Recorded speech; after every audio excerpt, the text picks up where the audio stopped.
Hi everyone, welcome to my channel and to this video. This is going to be a special video, and I'm here in Pokhara, Nepal currently with my friend Gerard. So we've been corresponding over email and Zoom for over the last 3 years, and he's my friend and he's a fellow author. He loves to write on a lot of different topics, including metaphysics and consciousness and a lot of other stuff.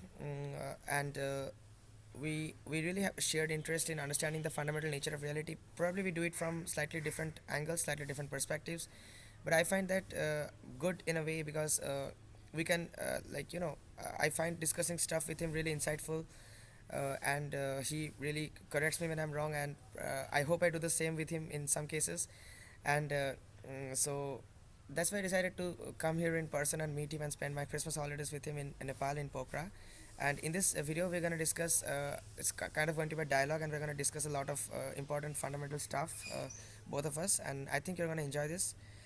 And he was also a teacher trainer. He's now retired, and he likes exploring the world and exploring not just the physical world, but exploring the fundamental nature of reality as well. So let's begin. If there's anything you'd like to say to my audience, Gerard. Well, first of all, thank you for inviting me on your channel. It's my pleasure. And yes, like you said, we share many interests. I'm not sure if my intention is to correct you, but sometimes I like to point out where you perhaps overlook something. And yes, that ties in with what we also share, namely um, uh, the idea, that the notion that it's important to not just rely on one source when you're looking to prove something or to substantiate something, but from many different sources. Exactly. And I think that's one of the main reasons why we get on so well, and Exactly. why we find it stimulating to be in touch and correspond and get on Zoom calls, and yeah. So thank you for this opportunity, and I look forward to our topics. Of course. Yeah, it's really because when since we approach the same problem from different perspectives, it's really insightful and I guess helpful for both of us. I mean, yeah, maybe it's not more about correcting, but that's not that was not the best choice of words. But yeah, you get what we mean. So the first thing I would like to discuss, Gerard, would be first of all, this is probably a bit of personal question, but why do you think understanding the fundamental nature of reality is important? Because this might not appear to be a meaningful question to you, but there are a lot of people who just get along their daily business and they're like, who cares about this? So why do you think this is important, and how you personally got interested in understanding the fundamental nature of reality, and yeah, like devote your life to this Yeah, quest? I think for me it started with um, at a young age. Maybe I was a little bit younger than you are now. Um, when I started thinking about the meaning of life, and what it's all about, what is it all about. Most fascinating for me now is to see that the latest developments and findings in science, especially in post-materialist science, also point in that direction, that consciousness is not an emergent, is not the result or the product of some chemical processes in the brain, but it's rather more fundamental, and it's an evolving, or its manifestation is a matter of evolution. So Okay. yes, that's where my interest comes from, and the more I've been able to include in my research, the more interesting it gets.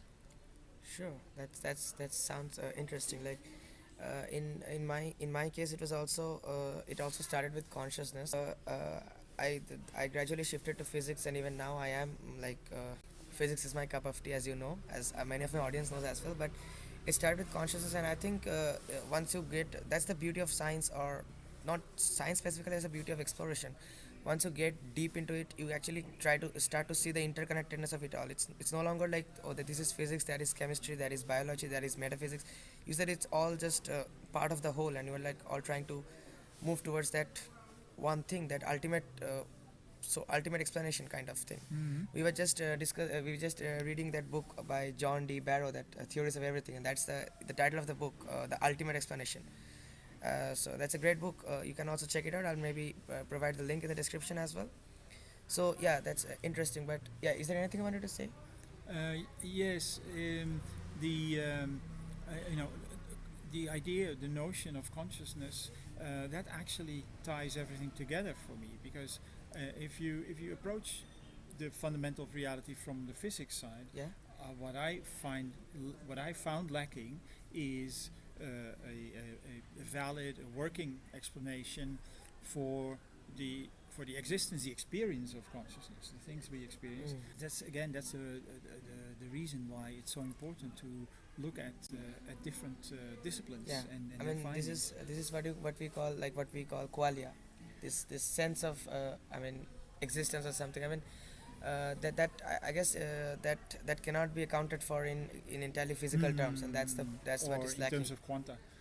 Yeah, Yeah. of course. And I mean it's of course we take time to adjust to new.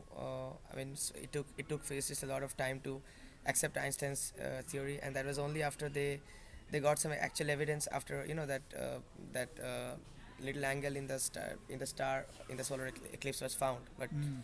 I think people really have trouble believing that something which is beautiful. By beautiful, I mean it could be mathematical elegance, it could be even metaphysical beauty, it could be logical beauty, but not always experimentally on a solid physical ground. Mhm. But I think people find, especially the conventional scientific community, they find it very difficult to accept such a theory. Like initially, Einstein's general theory of relativity was not easily accepted among physicists because it was like, oh, that doesn't make sense. I mean, it's just mathematics, the curvature and all. Why would he care? Newton's theory is pretty successful, but only after that experimental prediction, everyone was like, Einstein was a celebrity overnight.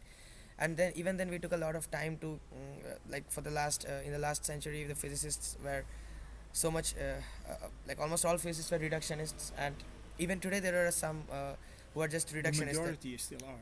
Yeah. Probably, yeah.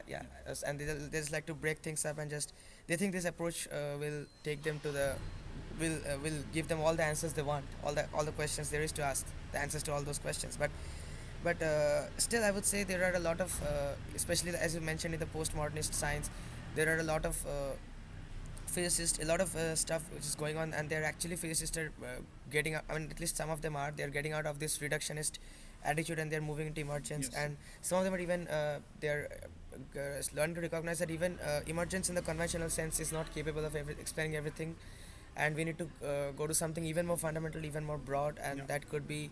I find like that could be something along the lines of mathematics or even metaphysics.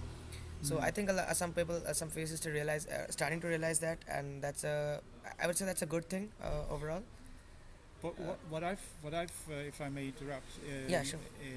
what I've found in one of the books I read, I don't remember which one. Maybe it was Steve Taylor. Okay. He said, or Philip Goff. He said that the the number of say traditional scientists, believing in the reductionist empirical method only, Yeah. is now just over 50%. Okay. So there's a large segment of scientists who are already broadening their views. And I think what you touch upon here is very significant, and it ties in with your earlier question, the answer to which I skipped about what's the meaning, or why is it important that we look into exactly. the nature of fundamental nature of reality. If you analyze things only, you break things up.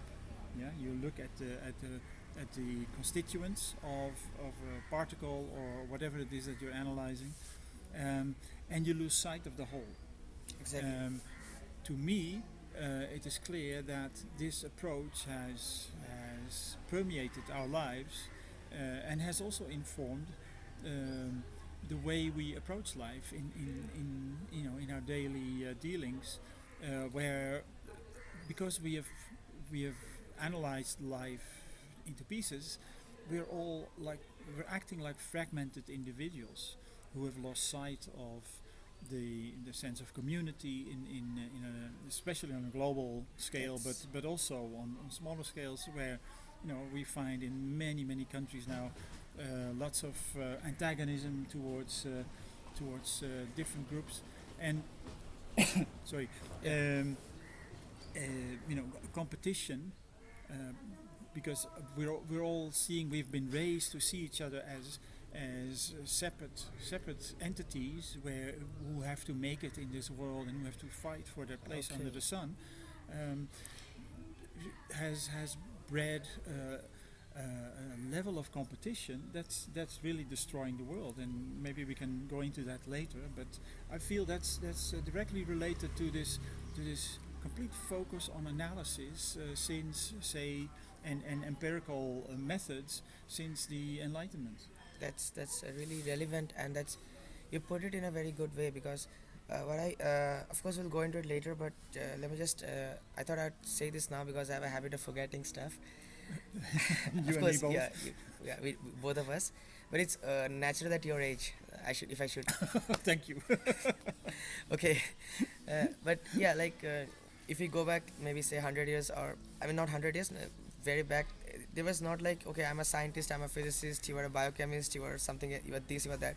We are all like, I guess, seekers of truth would be a more appropriate term back then. Whether Galileo was trying to look at the sky with a telescope or trying to see how the if I just drop something in case of the ball would roll down in case of Galileo or Newton, or whether someone else was trying to studying something else, maybe biological systems. But it was all they were all trying to understand the world around them. But I think that's a problem or something. I'm not sure whether this problem was avoidable. It could have been inevitable as the civilization progressed, but it could be we could have done something about it also. Like we got a lot of time, but and yeah, indeed, this is not the world we a lot of us had in mind. But yeah, in today's world, it's like people are like so fragmented in the sense that they all have a sense of I mean what I find is that people are more self-centered today in general. I mean there are a few people who are not, but in general they are more self-centered, and they're like okay, this is my field, I have to do this, I have this is it's full of competition, it's full of like kind of a misinterpretation. Competition is necessary. Of course, but a lot of No, I mean people like they behave like as if competition yeah, is necessary. Yeah. and they misinterpret what we mean by survival of the fittest. That's Absolutely. they misinterpret this, and it's like I have to we have to step on others to succeed. That's not always.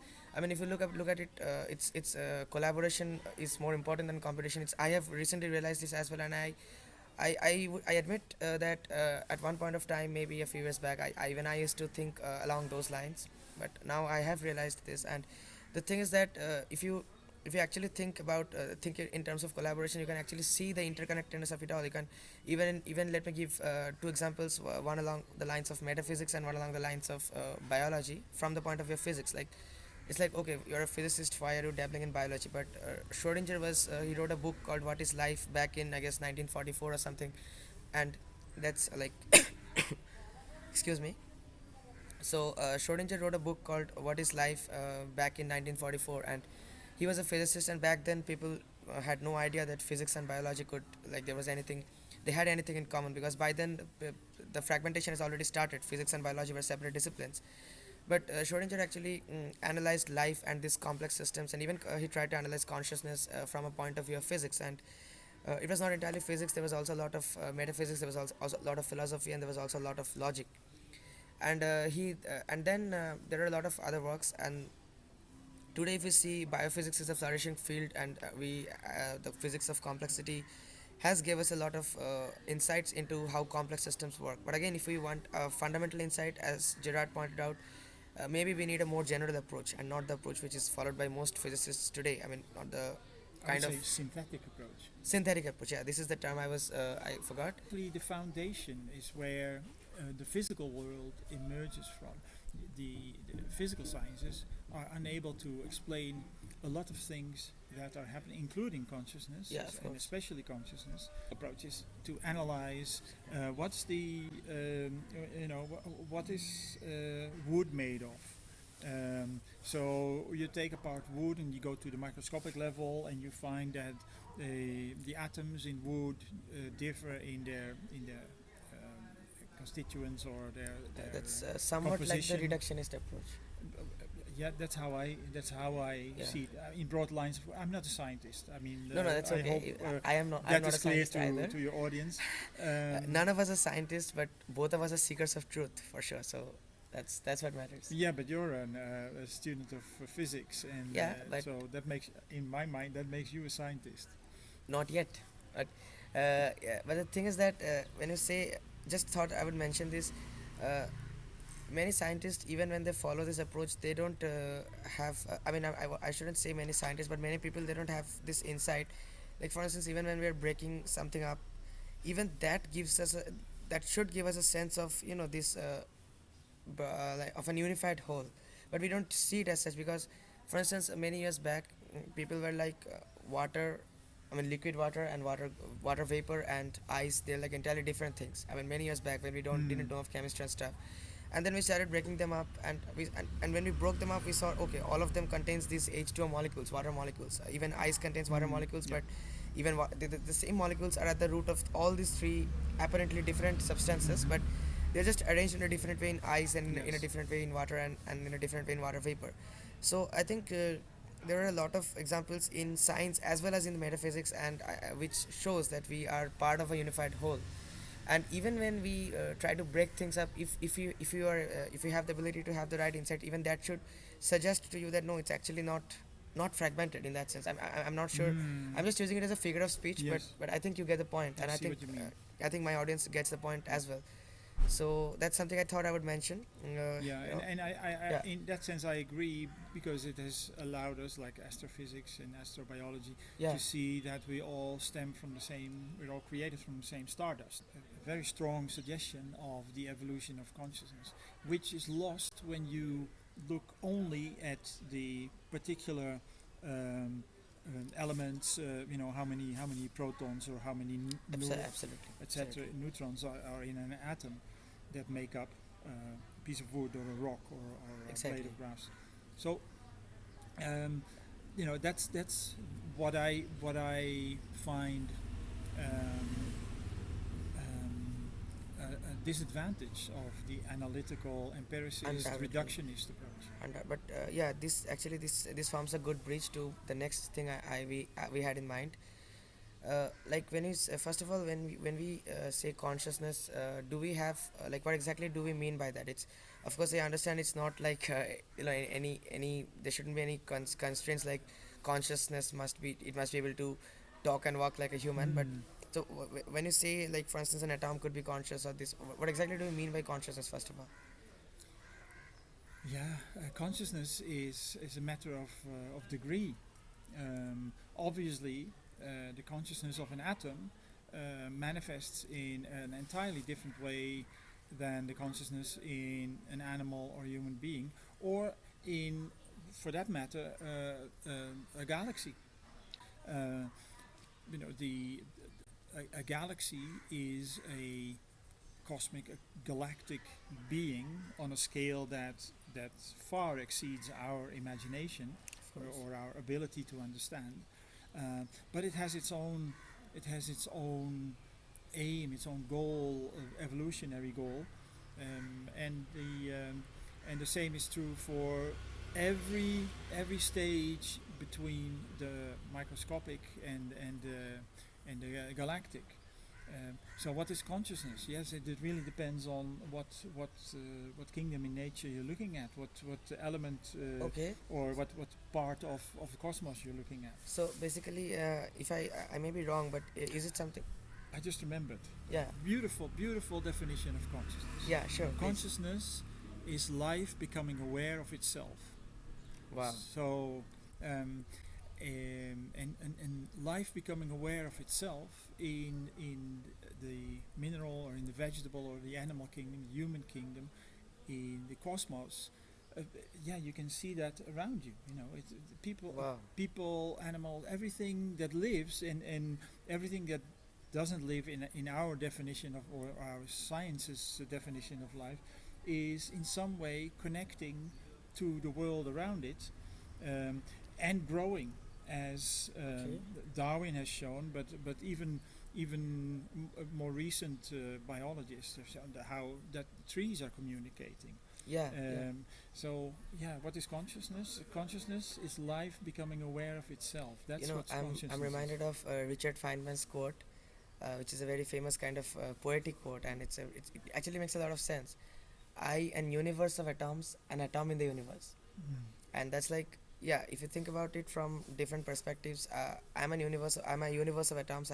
So this gives a sense of connectedness, Mm. of a unified whole. But when you consider the cosmos, yeah, I'm just like an atom in this vast and Yeah. endless universe. So it really depends on like what scale you're looking at, because What it's a, you're zooming in on. Yes. yeah, but ultimately what I find, like we were having a discussion on this yesterday also, like it's the same the same patterns repeat at all the scales. Like we have seen like Mm. in one of your books, you mentioned that with pictures and all, like the pattern in the between the neuronal connections in the human brain and the pattern between the galaxies, the intergalactic patterns and all, they have a striking similarity, Mm. striking resemblance. Then even in physics we have this, the pattern between the you know when we look at the orbitals of the atoms from the quantum mechanical point of view, and then when we look at the Chladni patterns, that is when we just vibrate some sand particles at the resonant frequency, and so you see they're actually vastly different levels, the human brain and the galaxies, than just atoms and sand particles. And this just, but it's the same pattern, and I think I don't think it can be a coincidence, no matter, I mean there are people who will try to sweep it under the rug, but if we're honest with ourselves, it cannot be a coincidence if the same pattern is kind of emerging at all the different levels. And I Mm. think it's probably because, like, I mean we agree on this, and a lot of other people will probably do as well. It's probably because a lot of the same, I mean this entire universe at all the different levels of existence, at all the different scales, they manifest from some fundamental, the same fundamental level of you could say the level of existence. Of course, I'm not talking about any physical level of existence, not the physical world. Probably it could be uh, Something underlying. something underlying it, yeah. Mm. And that that underlying thing need not be anything physical, in the sense it need not be it cannot be perceived by our senses, because it need not have the components of space and time, Mm. physical distance or physical time. You cannot see it change, you cannot touch it, you cannot feel it, but it's there, and it's the, It's beyond space and time. of It's course, and David Bohm, the yeah, famous physicist, he called it the implicate order, implicate and order, it's okay. that order that you are talking about now, the order that you find replicated from microscopic to the galactic. Exactly, exactly. It's like kind of the same thing being reflected at different Mm, levels. mm, Because I mean, just this just reminds me of this, the emergence of space time, which is a kind of a very like very trending topic for debate among physicists and among a lot of people in the scientific community as well. This is because it could be like we don't know what that structure is, but I think it could be a mathematical structure, in the sense there is a lot of overlap between what we think both of us believe about this. Because for instance, when we define a mathematical space, it's not like they're just a collection of mathematical objects which follow certain relations between them. And when I say mathematical objects, I don't mean objects which have some mass, or which are physical, which have which can be measured, that their length, their dimensions, or objects which change with time. Because in its entirety a mathematical space does not change. It's just it could be vectors, but of course vectors are not the ones we like we're taught in high school. They're not like arrows or stuff. They're actually, you cannot see them, you cannot feel them. They're just mathematical objects. They're just abstract objects. Mathematics is only a way of connecting them and seeing the thing as a whole. Like I think you can relate with it. And so I think there are a lot of implications, even from the sciences, and from, like, you also mentioned a couple of things, like the trees communicating and all this recent research is going on. I think it all goes to show that the world is not as fragmented as we paint, most of us paint out to be. On the contrary, the world is an integral being. The planet is an integral being. All the kingdoms in nature have their own task, their own role to fulfill, and it's humanity's short-sightedness, and because of the especially the last 150 years, we have been instilled with this notion of being separate beings, and we have Exactly. to compete with each other and have to try and get ahead of the next person. That and of course, with the enormous technological advances that we've made through our concrete lower mind, which are great achievements, but rather than putting them at the betterment, the service of the planet and humanity's betterment, we are actually killing ourselves with pollution. We are killing we are killing the planet by overexploitation and polluting the air and the seas and the soil. Um, we are dumping our trash. We are mining for minerals for our technological gadgets with no regard for the consequences. We are just after our own short-term comfort on the one hand for most individuals, because that's how our society is set up, that's how our marketing works, etc. Exactly. And for our own bank accounts, and then I'm referring to the billionaires of this world, Of course. the centimillionaires, And in general, the people in power. exactly. It could be. It need not always be a billionaire. Even the governments and the people in power, the authority figures, Yeah. all of And them. and they do their utmost to to deny or diminish the dangers of climate change. Of course, of course. And we're killing ourselves. Yeah, they act like they have all the time in the world to rectify this, and they act like they have a very elaborate plan in mind. But actually, we have no plan. We have no planet B. We have no plan B as well. And they are ignorant, or they want us to remain ignorant. I think it's personally I think it's probably the second, but yeah, that really depends. But Yeah. okay, so yeah, actually, I this is the last point I would want to discuss. We can see in the world how urgently necessary it is that we get over that threshold to realize our intricate connectedness, that we grow into this more global level of consciousness as a human race, that we realize we are one human race who depend on the same planet, the planetary home, and unless we cooperate, we will blow ourselves up. We can see many dangerous spots in the world. And I think we are really like at a tipping point. It's That's what it what is. happens at this. It's actually the title of a very famous book from I think somewhere in the 90s. Okay. And it's this tipping point that we can now see being reached in the world, where there's no way of we can any longer deny the dangers of climate change. There's no way we can deny or ignore the dangers of warfare, because everyone has too many nuclear arms at their disposal. I mean, if you think, since you mentioned warfare, if you think about this back in the like maybe a few several decades back, it was not. There were World War One, World War Two, but it was not common. But in today's world, you see every few months or so, we hear of a pretty serious war, maybe in different parts of the world, and it's like. And the next war will be nuclear. It's pretty likely. No mistake. Make no mistake about that. It's pretty likely, and I mean, I don't know, because what I find is that I'm definitely sure you're going to agree with me on this, that people have. Most people, especially the ones in power, the billionaires are the ones in power. They have a lot of, maybe some of them have a lot of talent and intellect, but they don't have that vision. They themselves don't know what they actually want. They lack understanding. Yeah, they don't know what they actually want with to do with humanity, and they're just power hungry and just blinded by the power. And but I mean, this is really worrying, because this brings us to the last point we would like to discuss, which is well, of course, when I look at the world today around me, there is nothing optimistic for humanity as a whole. Maybe I am doing better than a lot, maybe I'm doing worse than a lot, but there is nothing optimistic about our race as a whole, as you mentioned.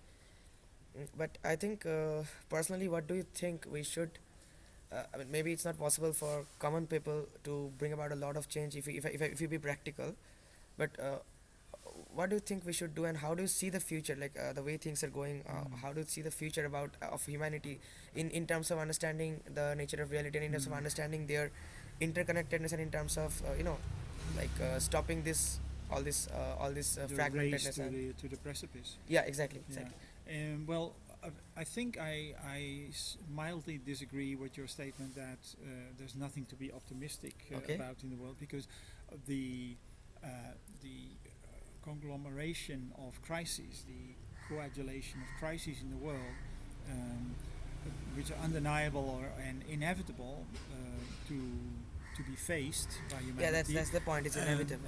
it will, I suppose, bring, and I'm convinced, it will bring humanity to the point where, as a race, and it's not about going to the ballots or anything, but as a human race, we have we are coming to the point very soon where we'll have to make a decision. Either we continue on the old way of competing and increasing conflict and eventual chaos and annihilation, or we take the sensible way of cooperation and cooperating to solve to solve the global problems. But yeah, And um, in order for that to happen, I think we will reach a crisis point as we have never seen before, okay. and that crisis point will be the tipping point Okay. in human consciousness. And because of the enormous severity of the crisis that we are in, I think that tipping point is very near, and which is very, very, I think, hope inspiring. What we can do I think what we should do as individuals is not buy into the narrative that we see in all the newspapers nowadays. We have to gear the economy towards war, all those things. Don't be scared.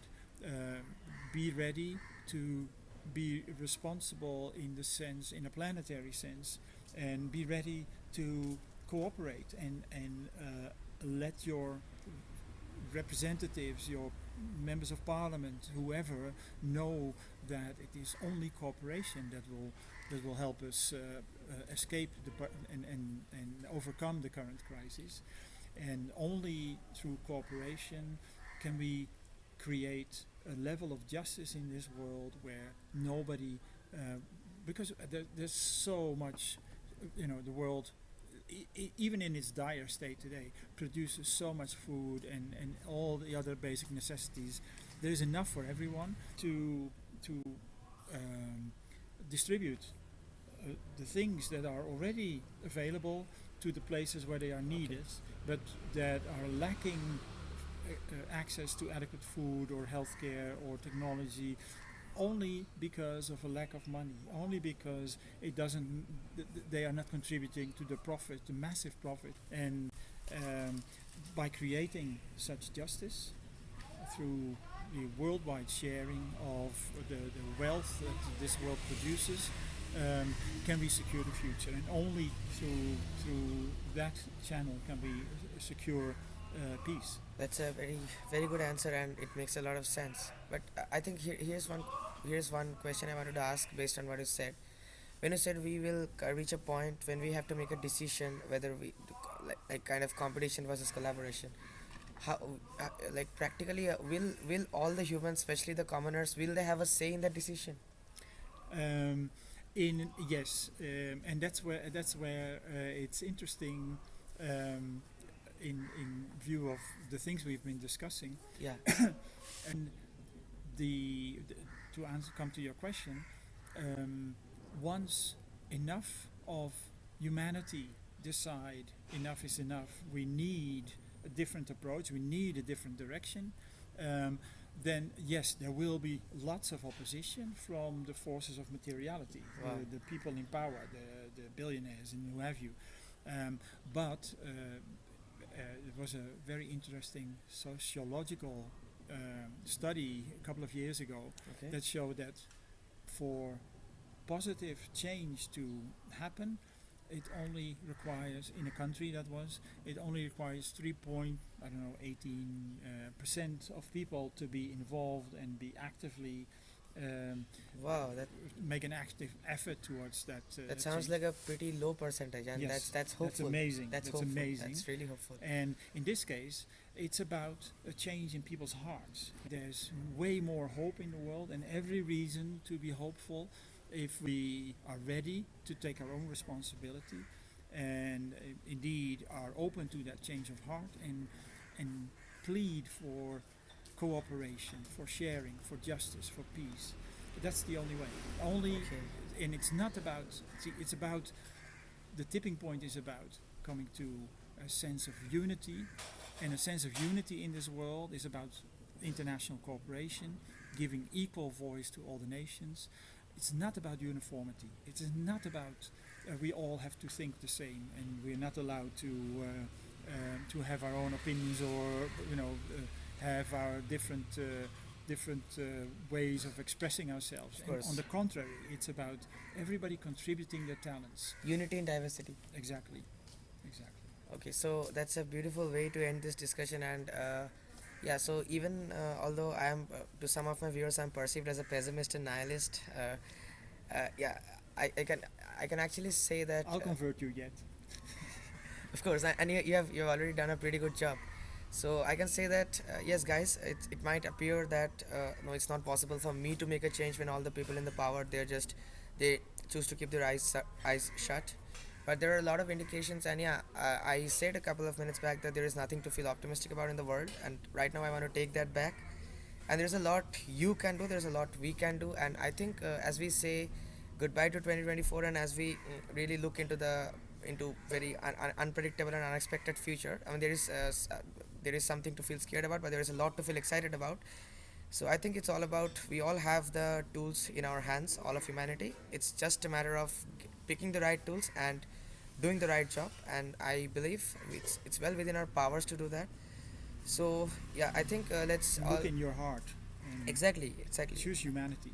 and choose humanity, choose collaboration over competition, and let's choose let's just try to tune in with the greater world, and try to for once try to stop thinking, and try to stop I should say stop overthinking about this short term benefits, about profit, about revenue, about job, about competition, and about survival of the fittest, because these things are really get into our heads, and especially in the present culture, present society, and the present system.